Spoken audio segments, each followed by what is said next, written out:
Hello and welcome to another episode of Back to Britpop. It's me, Chris. This is a sneaky little bonus episode, a little tag on to season 2, as I was very lucky to get the opportunity to speak to Sice from the Boo Radleys. It's a fantastic interview, and Sice goes into some great detail about the early days of the band and how they progressed musically, the ups and downs of the music scene at the time. And then Sice talks a bit about the reunion and the new material that's coming out in July of this year. Anyway, it's a fantastic interview, so I'll stop rambling. Here's Sice. Welcome to the podcast, Sice. How are you? I'm very well, thank you. Yeah, I'm good. Good. Whereabouts are you at the moment?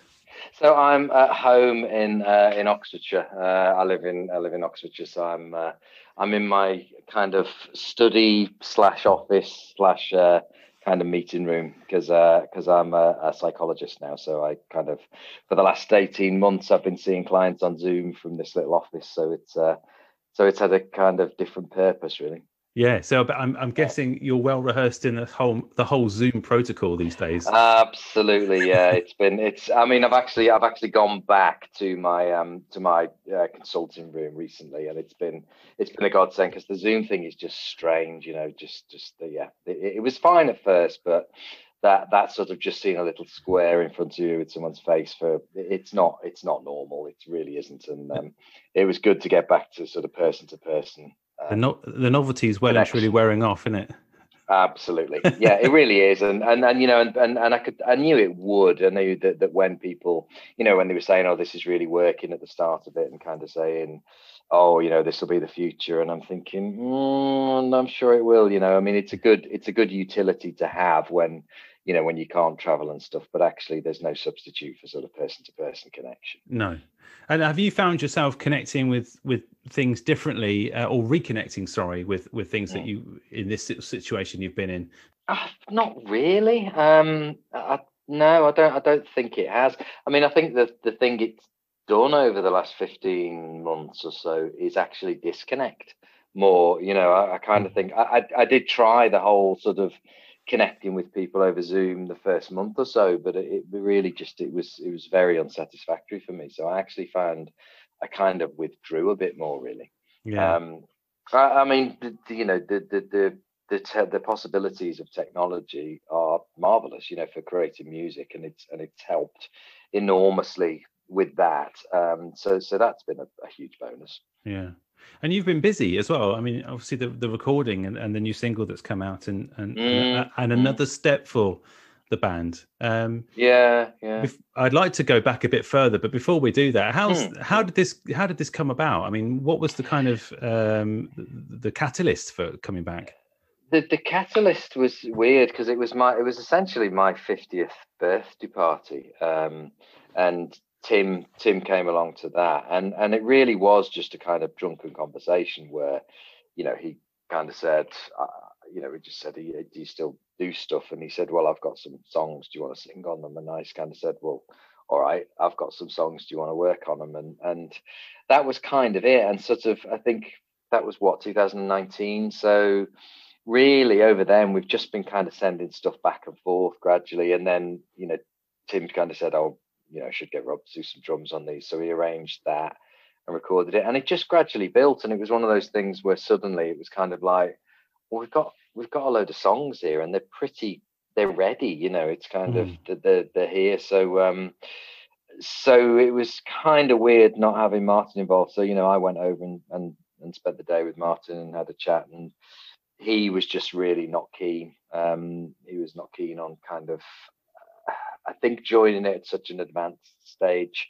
But also he's got his own thing going. So I think he just kind of said, no, look, leave me out of it. So that's kind of where we are. So suddenly everything picked up very quickly in the last, you know, I think, you know, I don't know, 2 or 3 months ago, we weren't really sure whether anything was going to happen. Suddenly it's kind of like, wow, single back out and here we go kind of thing.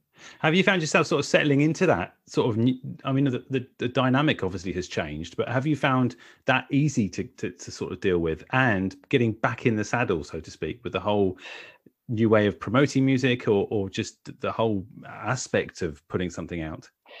I think we've changed an awful lot. in that we have kind of taken quite a back seat with it. I think that a lot of, we work now. We've all got sort of different jobs, and so I don't think it's as all encompassing as it once was. We were interested in every nuance and every little thing about it and wanted to be involved. Now we kind of let people do their thing. Kind of the publicity machine kind of do its thing. But as far as sort of getting back in the saddle with the music itself, it was really, really interesting because it was kind of new. It was a kind of new, and suddenly it was kind of, I guess, the three of us, me, Tim, and Rob, who'd sort of, I guess, always sort of, I guess, been seen as backing up Martin, was kind of brought to the fore, and suddenly our decisions held sway. So it was kind of different for that reason, but it felt comfortable, really. It felt, the sort of process of making music doesn't really change, even if everything around it kind of does. I mean, that was the hardest thing to get our heads around, really, was kind of like, so these go to streaming services and kind of, it was that kind of thing. That was the thing that took a little while to get our heads around. It's quite interesting because obviously the signature to the sound and the new material that you shared already is there, isn't it? I mean, it feels very Boo Radleys. It's got that feel to it, and it's that, and the response has been amazing, isn't it? Online, obviously, we've got these new avenues to explore, and so that must be quite a comfort in a way. Were you nervous at all in terms of doing that? Yeah, I think so. I mean, part of it we were nervous about, but part of it it felt like something we had to do. It felt like something was unfinished, because when we started the Boo Radleys, me, Tim, and Martin were making music from about the age of 13, 14. We were doing stuff, and me and Tim used to write tons of songs. And then, sort of during the 90s, it became a different thing. It became a vehicle for Martin's songs, and so to sort of go back to something that it was at the formation was a really nice thing to do. So in some respects, we were nervous about how it would be received, but on the other hand, it just felt like it's something we needed to do. I think it would have felt unfinished if we hadn't given this a go. So we were quite sort of strident about it, really. What were your influences then? I mean, how did you get into music in the first place? I mean, for us, and I've been thinking about this recently, going back to it. It really was the charts. That was the very, very first thing and more than anything, Top of the Pops. I think I think about the huge difference in the access that like my kids had to music. And the access that I used to have, which was hugely limited. I mean, I didn't come from a particularly wealthy family, so couldn't really afford to buy records. But I remember the only avenue was actually borrowing records from the library. Like you'd physically borrow a book, you could do it with records as well. And that was kind of where I discovered Beatles albums. I'd go around and borrow the Beatles albums and stuff. But before that, it really was chart music. So Top of the Pops was just it was just every Thursday. That was important, and it was one of those that sit there with the little cassette recorder, trying to tape it off the telly, and the same with the top 40 rundown on the Sunday. So it was really that. I don't think my household was very much. They didn't have the radio on a lot. There weren't radios in cars. So that was what really for a long time, really, until we got to sort of late teens and started discovering the NME and Melody Maker and finding out about there was a different music scene. Really, it was the charts. Yeah. And so the early music we really liked were all the kind of pop bands that were coming through. It was kind of Duran Duran and Human League and Haircut 100 and these sorts of bands. So we were very sort of pop oriented. Well, do you think that was definitely an influence in terms of the music and how you kind of formed the songs in a way? Because they do have that pop feel, regardless of the kind of the lyrical style and the content of the lyrics. Do Do you mean that through the '90s Boo Radleys stuff? Yes. Well, ultimately, yes. Yeah. Yeah. I mean, I think it was. I think that there was this sensibility that was a mix between, I think, a poppiness that we couldn't really get away from because it was in our sort of musical genetics, but also kind of a need to sort of shake it up a bit as well along that, a need to experiment with it. I mean, the very early stuff, that's really what we were doing. We were very sort of poppy, but making a huge noise with it, a huge guitar noise squall with it. And then I think we started to sort of move away from that and try to do other things. But I think that experimental poppiness is always kind of with us. I don't think we ever get away from I don't think we ever stray too far from the melodic. It was shoegaze, wasn't it, in terms of the early material? If you were to pigeonhole it now, which we don't like to do, that Jesus and Mary Chain type situation with the wall of noise and the guitars, as you say. Yeah. I mean, it was they always say that, there was a generation of bands who were inspired to pick up the guitar by the Sex Pistols and this kind of thing. And I think there was a small coterie of bands who were inspired to pick up guitars by My Bloody Valentine, or certainly inspired to play a certain way by My Bloody Valentine. And I remember that, that when we first started actually properly digging, My Bloody Valentine, Dinosaur Jr., I guess kind of early grunge, that was kind of the blueprint that we kind of followed, or that was what sort of I guess that was what we sort of shaped ourselves around while we were trying to find ourselves. So yeah, I mean, we're probably one of those, probably one of very few bands who's been in 3 or 4 different scenes, those, like you say, those 3 or 4 different pigeonholes. So there was the shoegaze thing, there was also, we were considered kind of grungy for a while, so and then I think we don't know what we were. We were sort of indie, I don't know, whatever, creation indie kind of thing, and then the whole Britpop thing came along. So yeah, we kind of got pulled into these different kind of pigeonholes, I suppose. Yeah. But I think the difficulty with us always was that we were difficult to pigeonhole. So so we were always getting pulled into little different areas and things. You were already very well established before the Britpop scene exploded, so to speak, and you really fought hard against it, didn't you? And I know Martin's been quite vocal about it in terms of really not wanting to fall into any of those tropes. Yeah, I mean, it's just, I'm not as, I think part of the problem is that it was a very wide-ranging movement, and it encompassed quite a lot, and there was quite a lot of it that we really didn't like. And certainly, I don't know, it became a sort of political affiliation as well, and we didn't feel comfortable with that. There was a certain laddishness that was associated with it that we never felt comfortable with. So there were certain things, but I think it would be disingenuous to say that at the time we completely stayed away. I think we were kind of, we were dragged along, and I think when it suited in a kind of, I don't know, a kind of marketability way, it was okay to belong.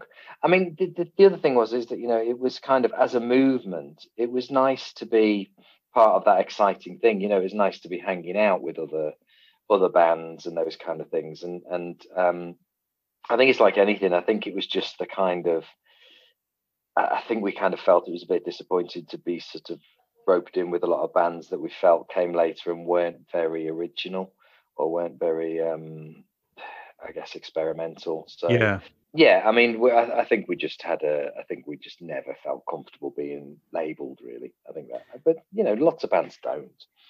It's one of the reoccurring themes in terms of the guests that I've spoken to, that although that we look back at it and it's got a huge fan base, and when I first started the podcast last year, I had no connections with that sort of nostalgicness or that era anymore, and so going back into it, this the devotion to it is incredible.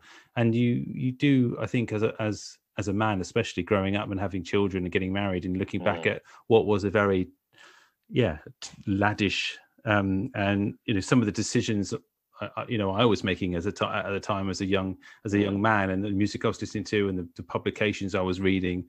Looking back at it, it's embarrassing, isn't it? In terms of, and I think, and that's the kind of thing. I think what I'm trying to say is that are a lot of the recurring themes that we're getting back from people looking back at this sort of era. Yes, the music was great. There was a lot of it. There was a massive surge of guitar bands and lots of labels, but we also have to think actually, have a bit of a reconnection with some of the themes in the and the social aspects of it all as well, which is absolutely.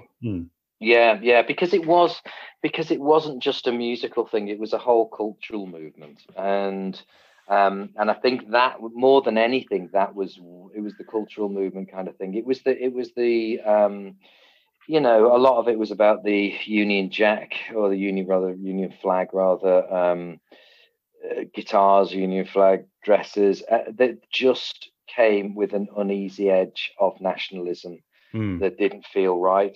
There was a return to sexism that was really, I felt a real shame. We had a huge affinity with kind of Kurt Cobain, who was quite happily, writing songs from women's perspectives and kind of cross-dressing and really having no issues with that. And suddenly it just seemed to regress, which I just felt was a huge shame. And I think we're still kind of only just recovering from that now.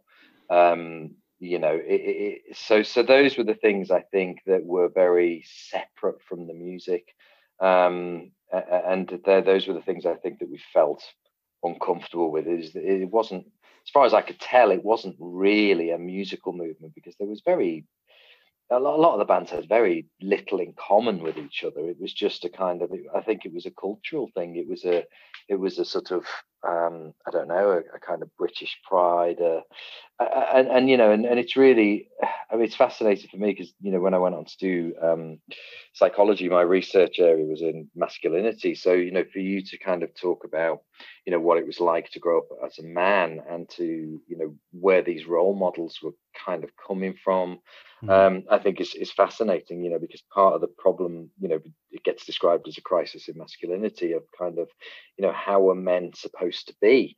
And I think it was a very, very confusing time for that, and I think unfortunately it did play into a lot of kind of traditional tropes that aren't particularly healthy for anybody. I hope you don't mind. I was going to talk about the kind of legacy that was not Wake Up Boo, in terms of that song has turned into its own continent, in terms of its presence. I mean, how do you feel about it now? Is it still bring you a great deal of joy, or is it become an albatross? No, I don't think it's an albatross. I mean, I think it's mixed feelings, really. I mean, it was never that we wanted, that we didn't want Wake Up Boo to be successful. It was just, we would have liked some of our other songs to be as equally as successful. That's kind of what we never thought it was that different, or that much, I guess, head and shoulders above some of the other stuff, like I guess some of the stuff off the Wake Up album, or even later. But I mean, I think it's a very, very strange thing. It's kind of it's kind of cachet varies in which, I guess, context you're operating in. So so it's actually not been, for me over the last 20 years, trying to sort of, I guess, make my way outside the sort of very narrow environs of the pop world.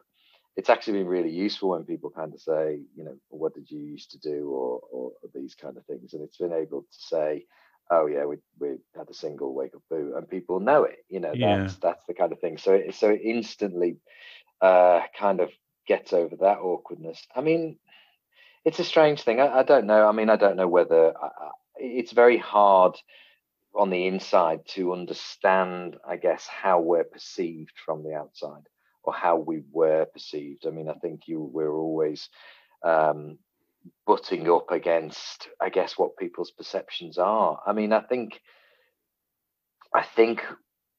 one of the things is that I think people now sort of see us as a bit of an underappreciated band, which I kind of quite like. But the whole Wake Up Boo thing, I mean, it essentially, you know, we have to understand, put that in the context, is that actually at that point, you know, we were almost Creation's attitude was kind of, yeah, well, it's all very well, you know, winning the NME polls and these kind of things with giant steps, but when are you going to sell some records? You know, when are you going to get in the charts? And I think, you know, I think Martin took that very seriously. You know, I think he's talked before about how, you know, I think a conversation with Alan McGee basically sort of saying, you know, Martin, you got to write a pop hit kind of thing. And I think Martin took him as at his word, you know. So I think Martin probably struggles with it more than I do, I guess. You know, but it's kind of one of those things that it helped our career enormously and gave us access to things that we wouldn't have otherwise had access to, you know. So television shows and kind of a lot of radio play and that kind of thing. So it's not something, it's not a song that I think is representative of us. I always viewed it as just another, you know, it's I mean, it might sound a bit grandiose, but I always viewed it as something like, you know, like judging the Beatles on kind of Good Day Sunshine or something along those lines, you know, that it's kind of, to me, it was just one more very poppy song that was kind of like to be left behind and be part of a wider oeuvre, but it wasn't to be. Yeah, but it's also a good opener to the back catalogue that was kind of already, you know, well established, as we said, because the first I think tracks that I remember is Lazarus and from that first album, and then coming back to you via that song, and then realizing this is a completely, not a completely different, but as you say, like an expansion of what was already in play, which was big music, bold pop as well, and doing something at the right time at the right place. I think essentially what happened in my eyes. Well, that was it. I mean, and the strange thing is that, you know, that gets forgotten about is that, you know, not only did we kind of had this period sort of following Giant Steps that Creation were desperate to get us into the charts, to the extent that they reissued Lazarus, new video, new remixes, and all this kind of stuff, and all the formatting that went on there, and it's still only scraped to like 41. So it was kind of, so I mean, I think then when we went away, there was this enormous pressure then of kind of like, you've got to break the charts, because I think by that stage Ride had, and you know, Primal Scream maybe had, so it was kind of the pressure was on, sort of thing. So I guess we responded to that in a way that probably wasn't great for us in the long term, but certainly was great for us in the short term. You carried on, obviously, up to 98. You were writing and releasing music, but then it was starting to get a little bit more difficult in terms of being able to be productive and also wanting to carry on with, especially with King Size, which is a great album. But what do you think? What was the turning point, do you think, if you wanted to, you know, if you could pinpoint it? The turning point was really two things. I mean, I think one was Wake Up's success, for me personally, because I think it was finding out that we had the success we always craved and didn't really like it. You know, that was the thing that I felt was that was a difficult thing. But I think having a successful album and selling a lot, and then thinking, oh, brilliant, right now we can really push the boat out. And we pushed the boat out to Come On Kids, and it really didn't take off. You know, people really weren't interested. I think that just took the wind out of our sails. I think that, I look back now. I didn't see it at the time, but I look back now and think, I think we just thought, why are we bothering, kind of thing. I think it just felt. I think the whole experience was probably very tiring. It wasn't particularly. I don't know. It wasn't particularly lauded. I think we felt that was our opportunity to, Come On Kids is the album that's, I think, mostly representative of us properly. I think if it was to say there's an album that represents what we are and who we are, it would be that one. I think by the time we rolled around to King Size, I think everybody had lost a sense of urgency, direction, intent. I think Martin was fed up making guitar music. He'd written a bunch of great songs. But what's interesting is that I think the way that there is a continuity is that look back now and see that King Size was basically Tim's album. Tim really is the sort of the musical expert, I think, in the band, and he really slaved away at that album and made it work. And that's why I think there is a continuity, because it's pretty much the same with the new stuff we're doing. That actually that's the way it kind of works. Tim's the guy who has his hand on the faders and kind of making all the magic happen. And I think it was the same with King Size. I mean, I was ready to move on. I barely went to the studio. It was kind of life had moved on, and I think it was kind of, and it might have been different had Creation not folded, had everything else not kind of seemed to sort of fall apart around us. It just seemed the right thing to do. It's a strange thing that what we actually did was split up, which these days I don't think bands do. They just simply stop making music and they go off and do solo projects, and then suddenly when they decide the time is right, they'll make another record again.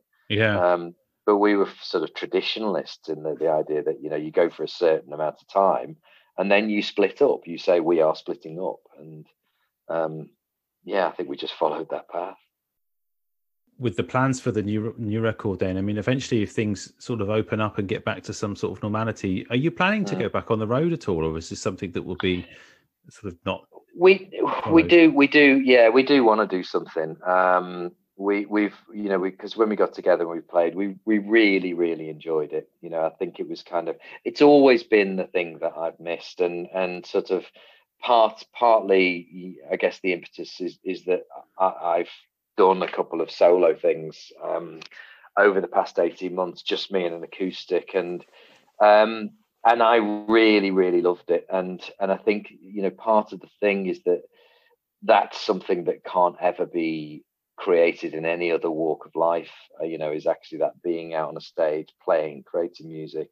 It's just so thrilling. And I think we've done it solo, and we've tried it with other people and this kind of thing, but there is something about there's some, it's like being back in a family. There's something very, very comfortable about kind of the almost musical telepathy that's going on when you're in a room together, and it works really well. So I think there definitely will be something. We don't quite know what yet, but it's like you say, everything's up in the air at the moment.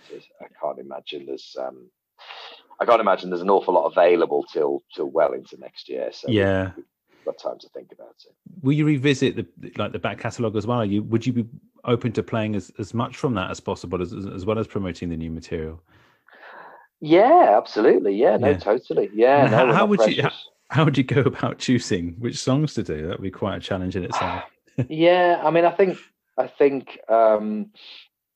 we'd just probably think back to what we actually used to play live, because there were certain ones that did work. I remember that there was always that thing when you sort of gather at the start of a tour to rehearse, and there was always songs that you thought this will be brilliant live, and then for some reason it just wasn't, and sort of got dropped. And then there were other things that it was kind of, that didn't expect that to work really well live, but it does. And so I guess it's a mix of things that we would want to play. I guess it's a mix of things that people would want to hear. You know, that we, and so, you know, absolutely, we wouldn't be averse to doing that. You know, we're not precious, and we realize, you know, we're releasing this as the Boo Radleys because we know we've got a history, and we know that people want to hear that kind of stuff. I think if we were going to be precious and only say, oh no, we're only going to play new stuff, you know, there wouldn't have been any point calling ourselves the Boo Radleys. Well, it's been absolutely fascinating speaking to you, Sice. I'll let you You're go. welcome. Okay. Thank you so much for talking to me about No problem past at all. and present. Thanks a lot. Cheers, Appreciate it. Bye. Take care. Bye. Thanks again to Sice for joining me on the podcast. It was a really fascinating chat, and I have to say I've been trying to get Sice from the Boo Radleys on the show since the very beginning, since last year, so it was a real pleasure to speak to him. Just some quick reminders of things that you can do to support the podcast. If you haven't done so already, you can follow me over on the social media channels, so Instagram, Facebook and Twitter. I'm over there, just search for Back to Britpop. And also, if you have the time, please give a rating and a short review on Apple Podcasts. It really does help. And if you want to say thanks financially, you can buy me that virtual coffee. It's £3, and you can find the link to the show notes on my Ko-fi or Ko-fi page. I don't know quite how you're supposed to say it. So again, a massive thanks for listening to the podcast. It means a great deal to have your support, and see you in season 3. Take care.